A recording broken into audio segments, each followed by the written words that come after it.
Hola y bienvenidos a un nuevo capítulo de Esperando a los indoeuropeos. Continuamos divulgando el hecho de que nuestras palabras, las palabras que utilizamos no solamente en español, sino en gallego, en francés, en italiano, en hindi, en farsi, en la mayoría de los idiomas que se hablan desde la India hasta Europa, tienen un origen común.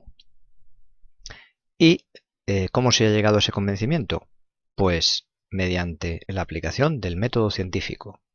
Que no nos pisen, es importante. Los que nos dedicamos a las lenguas debemos tener esto claro. Los lingüistas aplicamos el método científico. ¿Por qué? Pues por lo que pone en esa imagen de ahí. Los lingüistas estudian el lenguaje o estudiamos el lenguaje de manera sistemática y luego aplicamos el método científico en sus tres patas, digamos, haciendo observaciones, formulando hipótesis, comprobando hipótesis y desarrollando teorías que serán válidas hasta que otra teoría mejor la reemplace, explique mejor los hechos observados. Y eso lo hace un matemático, lo hace un físico y también lo hace un lingüista. Está claro que nosotros no contribuimos a salvar vidas como hacen los investigadores en biomedicina, ni contribuimos al desarrollo tecnológico de tantos cachivaches que nos rodean y nos mejoran la vida, no. Pero sí hacemos una cosa. Ayudamos a comprendernos mejor como seres humanos, en tanto en cuanto investigamos sobre el atributo por excelencia de nuestra especie, que es el lenguaje. Así que, científicos no lingüistas, respetadnos, y lingüistas, no os dejéis pisar. ¿De acuerdo?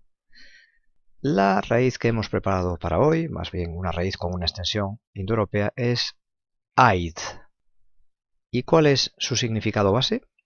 El significado reconstruido también es pues el que refleja este cuadro del pintor inglés Turner.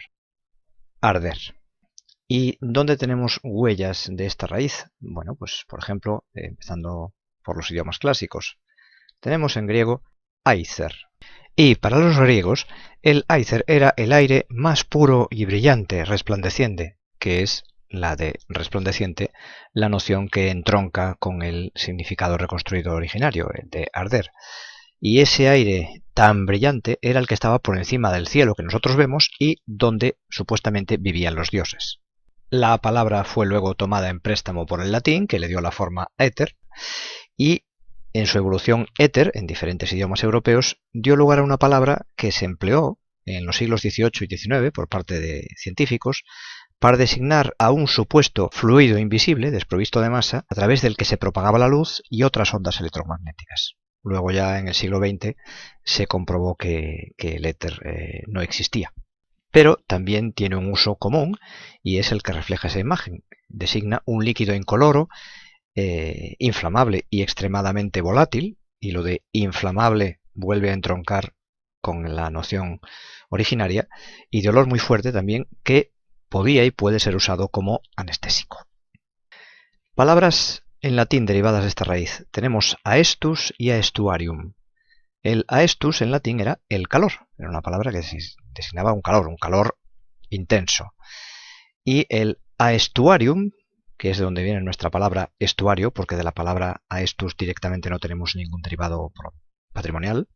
La palabra estuario, como decía, todo el mundo sabe que designa el encuentro de un río con el mar de manera libre. Es una de las dos formas en las que tradicionalmente se nos enseña en la escuela en las que puede desembocar un río, o en delta o en estuario. Y aestuarium en latín, al estar derivado de la palabra que significa calor, uno dirá, bueno, ¿qué tiene que ver el calor con la desembocadura de un río? Bueno, tiene que ver desde un punto de vista figurado. Es común que en los estuarios, al encontrarse las aguas del río con las del mar, se produzca espuma, aparezcan burbujas. Y eso dio lugar a que hablantes del latín pensasen, al ver esa espuma, esas burbujas, pensasen en las que produce el agua al hervir. Y por lo tanto, como digo, en sentido figurado, de ahí a estuarium, el sitio donde burbujean las aguas. Y finalmente, como vemos en ese cuadro del famoso pintor italiano Giuseppe Arcimboldo, tenemos en latín la palabra aestas, que significa verano, la estación del calor, y de donde derivamos cultismos como estío o estival. Si dejamos atrás las lenguas clásicas y pasamos a las lenguas germánicas, de la misma raíz derivan el alemán Asche y el inglés Ash, que significa ceniza, por asociación de ideas. La ceniza es lo que queda después de arder algo. Y en una evolución semántica curiosa, tenemos en alemán el adjetivo eitel y el sustantivo Eitelkeit. Eitel significa vano, vacío. Y entonces aquí ya podemos perdernos, ¿no? ¿Qué tiene que ver ser vano y vacío con el significado originario de arder?